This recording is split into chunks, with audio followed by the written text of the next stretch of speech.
Hello ladies and gentlefrogs, my name is Epic but you can call me Dan. Call of Duty World War II have just done a huge update where they have added 7 new basic trainings into the game. So in today's video I'm going to be talking through a little bit of knowledge I know about each basic training and give you a rough idea of how to use them class wise and how they will work in World War II. Today Call of Duty World War II did an update where they introduced 7 new basic trainings into the game. These basic trainings include Danger Close, Commando, Double Tap, Martyrdom, Stuns, Juggernaut, and Stopping Power. Now if you guys would like to use these basic trainings, you can find them in the normal basic training menu in a throwback menu alongside the normal basic trainings. In addition to this, Call of Duty World War II have done a throwback mosh pit playlist, and this is the only game mode in which you're allowed to use these basic trainings. And personally, I think this is really smart by Sledgehammer because it's a lot better to test all these basic trainings on their own as opposed to using them with the normal basic trainings, because this way they can kind of test them and see which one's overpowered and which one's sort of okay or needs to be buffed.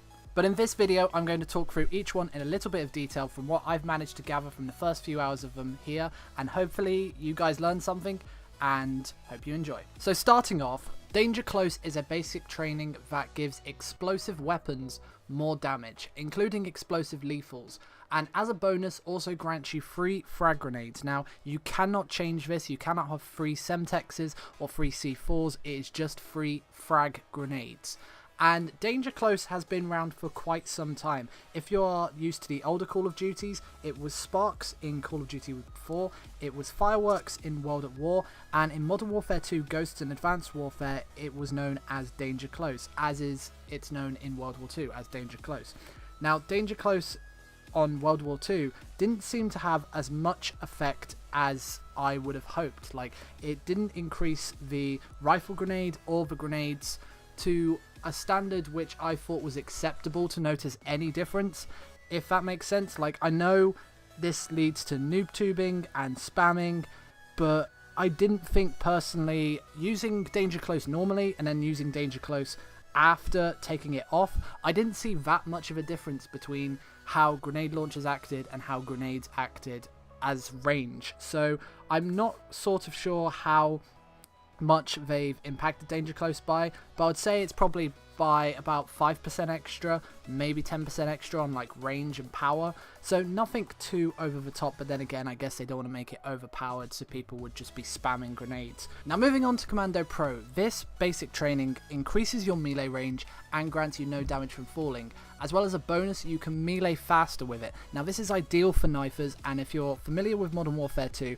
then it's very similar to how Commando Pro was in Modern Warfare 2. And with the knifing range, you can see on screen now, I got a few kills where they were definitely nowhere near the guy, and it just works perfectly. The hitbox is sort of 50-50, but you can definitely pick off people with a better range. And yeah, hopefully this doesn't get too overpowered, because as a knifer I really like using Commando Pro, especially in Modern Warfare 2, but Modern Warfare 2 felt a bit slow in comparison to World War 2, so hopefully they keep this one in. Moving on to Double Tap, this has had previous incarnations in Call of Duty 4 and World at War, and it has come on to World War 2, and I'm not sure if it's to do with the headquarters, but when I compared the rate of fire between the SVT and the Volkssturmgewehr, one is a semi-automatic, the other is a fully automatic, and then checked the crosshairs on a submachine gun, I couldn't find any difference in the rate of fire or in the hip fire spread.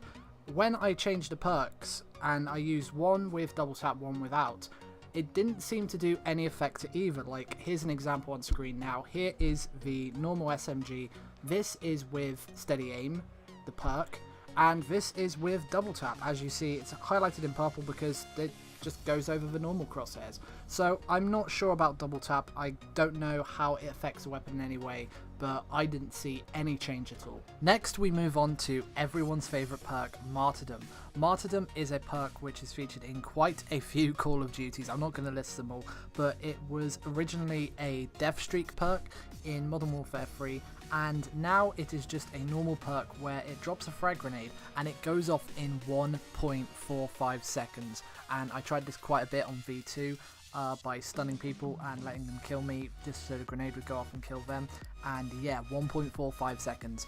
This, in my opinion, needs a nerf, because that is going to annoy so many people if people are dropping grenades and you have 1.45 seconds. I think Armoured is probably going to be used. Maybe they're doing it just to get Armoured to be used a bit more. But yeah, if you want to use Martyrdom, then go ahead. Like, you can get easy frag grenade kills with this one, but it's so newbie. Now for my opinion, the most useless one out of the 7. Not to say that it's got that much bad use, but we're going to be talking about the stun times 3. And this is good for knifing, okay? If you've ever played Black Ops 1, you always had 3 stuns with Warlord Pro, and you had 2 throwing knives. But when I was going around chucking stuns, I saw no difference in correlation between chucking a stun, or maybe even 2 stuns, and then chucking 3 stuns, because it's just overkill. And when you've got Expeditionary as a perk, you are already getting resupplied concussions from when you pick them off the ground after killing an enemy, and when you are just running around and being alive for so long that it resupplies for you. So I don't think that stuns times 3 is something that actually needs to be added to the game, and personally this is the worst perk out of all of them. I know I said double tap did nothing, but that's because I couldn't find any difference. Obviously double tap does something, but stuns for me was just, I was just throwing around stuns and they were doing nothing. So unfortunately that is probably the worst out of the 7. Now we move on to Juggernaut. Now this is going to be a basic training which people are going to question, but from what I found, it wasn't that overpowered as I was expecting. First of all, when I got shot by snipers, the sniper shot was a 1-shot 1-kill, so snipers will not find hit markers with the Type 38 or the Kar 98K or the M1903, I believe. But also, when I died, and I've got the images up screen now, I was getting 5 hits on me rather than 4, and this was a very frequent average for when I died, where if I died from not using Juggernaut, I would get 4 hits, but when I died when I was using Juggernaut, I'd get 5, maybe 6 hits to kill me, which means Juggernaut gives you an extra 25% health. Now, I don't know if that's true, but that is just going off the basis of what it is increased from 4, because 5 is a 25% increase from the number 4. So Juggernaut is a very good one for staying alive, and it really helps you stay alive a bit more, and it's not overpowered, because on Call of Duty 4, which it's in, and I think World at War, it was really overpowered. But they've done a good job in this game, and I hope Juggernaut stays in, and I never thought I'd say that, but I really hope Juggernaut stays in. Last and certainly not least, we have Stopping Power. Now, Stopping Power is a very prominent perk in older Call of Duties, and this increases bullet damage so that the guns are more powerful than they usually are. Now, in order to test this, I thought, okay, what weapon could I do? I could do an overpowered weapon. The best one I thought to do, though, was the Carabin, because the Carabin is the only sniper which doesn't deal a 1-shot damage to the body. It only goes to the head, and anywhere else on the body is a 70% damage. So I went onto Winter Quarantine, tried it out, and the Carabin is a 1-shot kill with Stopping Power. And by doing the maths, this works out as do an average increase of 140%. This is crazy because the Carabin is a 1-shot kill to any part of the body. Like, I even shot a guy in the foot and he got killed like straight away. And just to prove it even more so, at the end of the game I had a really good game on Winter Quarantine for my first attempt, and I got like 28 1-shot 1-kill medals with the Carabin.